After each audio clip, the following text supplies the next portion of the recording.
I have made 2 videos on toxic items that we should think about decluttering from our kitchen.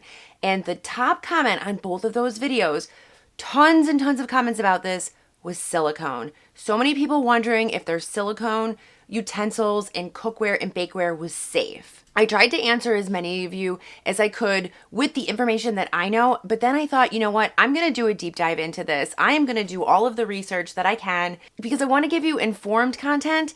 And so I'm going to link everything that I've read below in case you want to do any additional research. As someone who's been in the sustainability field for more than 2 decades, that's been my career, I feel very strongly about the safety of the materials and things that are coming into our home. That's why I'm so interested in this topic. And I know a lot of you guys are too. I know a lot of you guys are thinking about what we're being exposed to on a daily basis. You're thinking about how you can limit your exposure. And we're going to do this in a practical way because I'm going to give you the information and then you're going to make a decision for yourself. And then later on in this video, I'm going to show you a very simple test that you can do yourself at home in just 2 seconds to determine if your silicone is safe. You are going to love this test. Okay, so let's back up and let's talk about what silicone actually is. What is this rubbery substance? A lot of times you'll hear people talking about that it's made from sand or silica and it's very natural. That's not entirely true. The plastics industry actually defines silicone as a plastic, and that's because it's a plastic polymer and it's actually derived from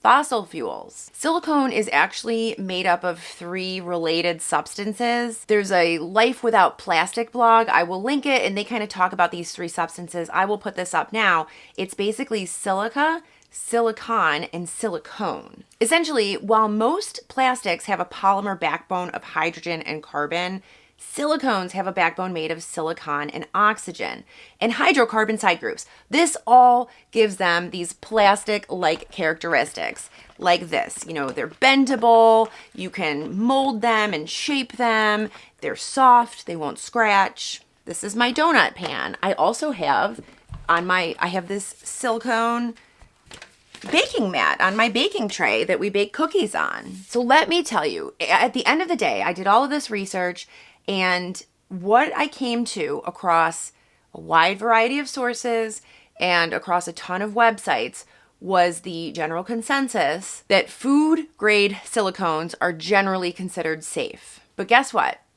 It's not that simple. So let's get into some details. First, I am always very hesitant of new materials.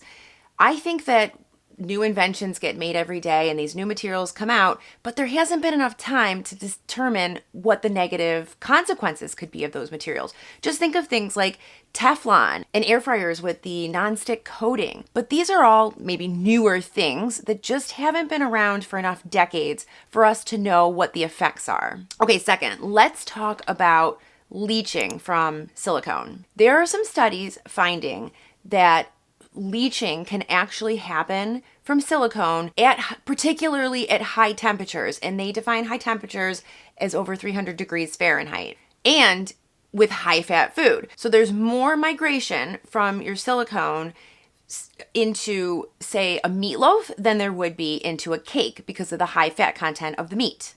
I also saw a few comments on my last video about this topic where you said that your silicone utensils and things actually are starting to smell like the food that you were cooking them in.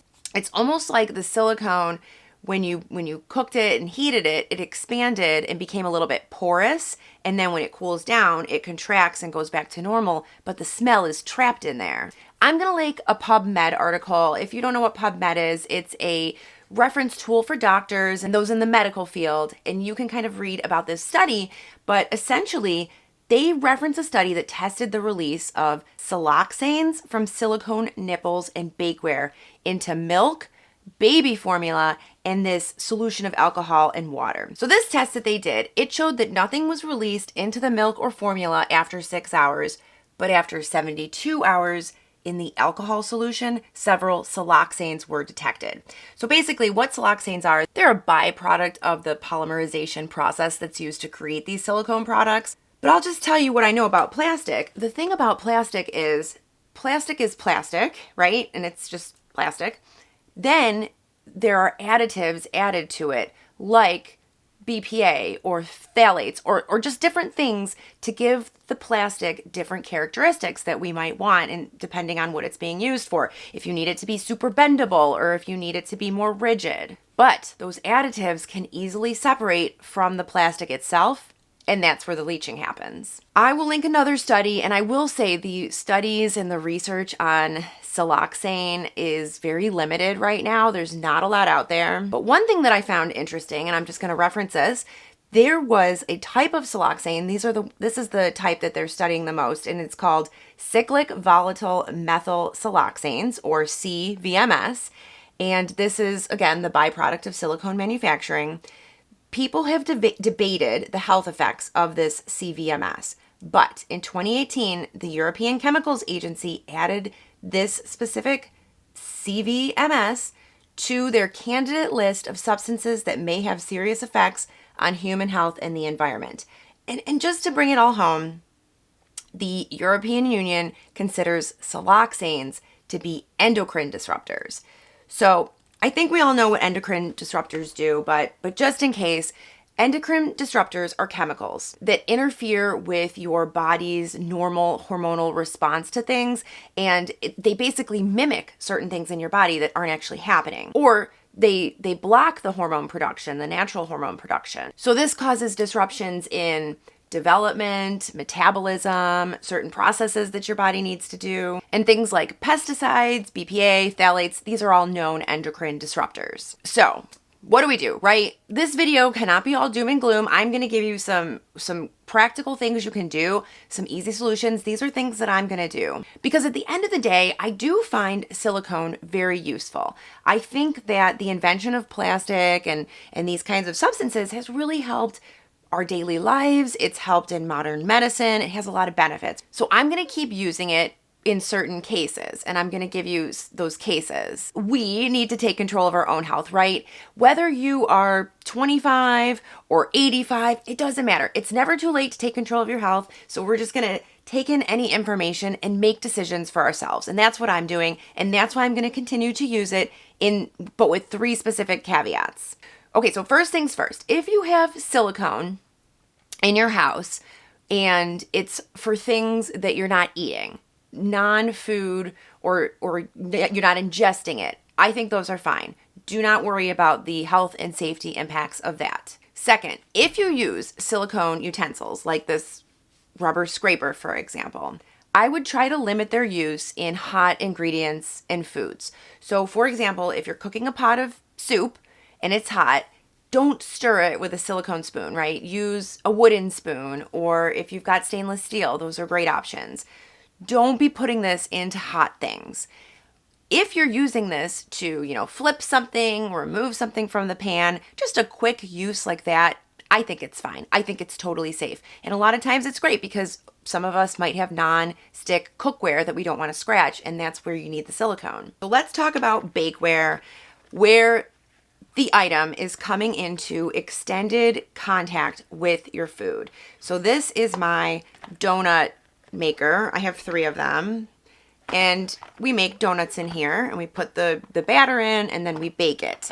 I also have this. This is a silicone bake mat from OXO.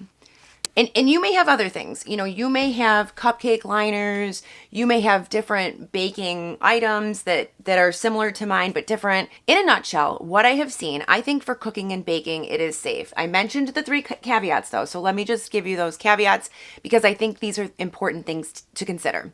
The first caveat is I would not heat the silicone too high. So I would not be putting the donuts in here at 425 or 400.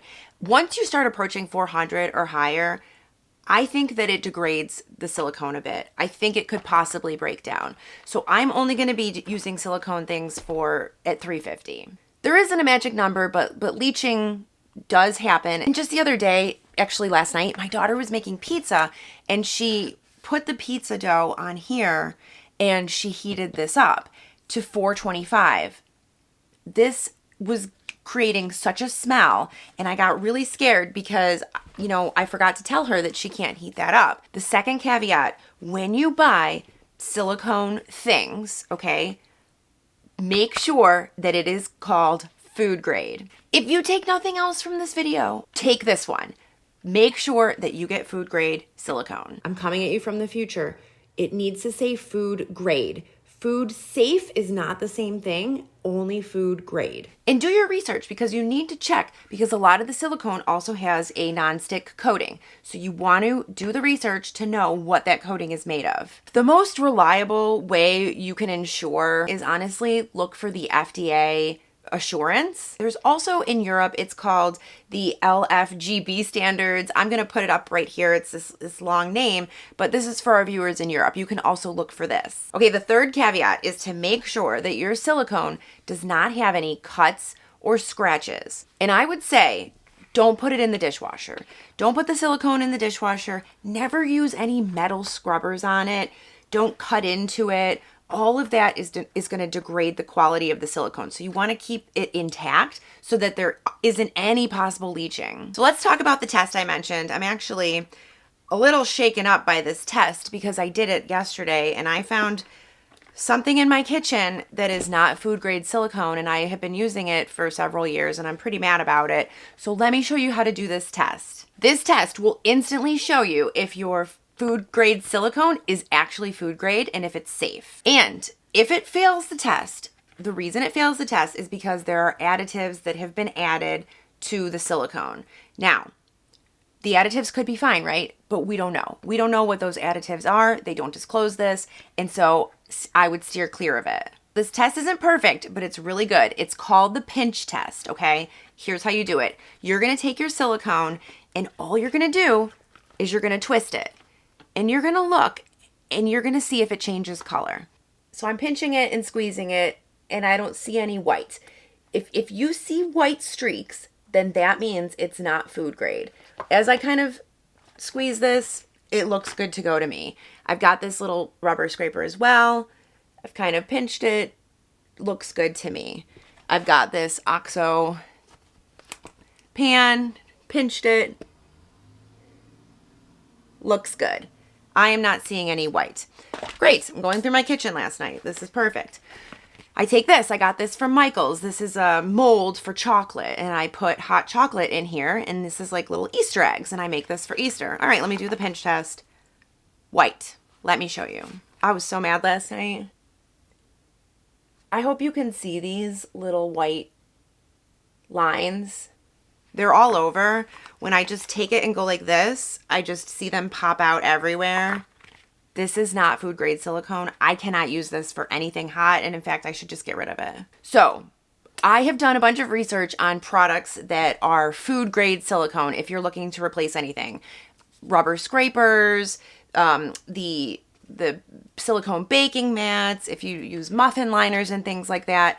I will link them below. Just know these are affiliate links and I get a small percentage of the sale.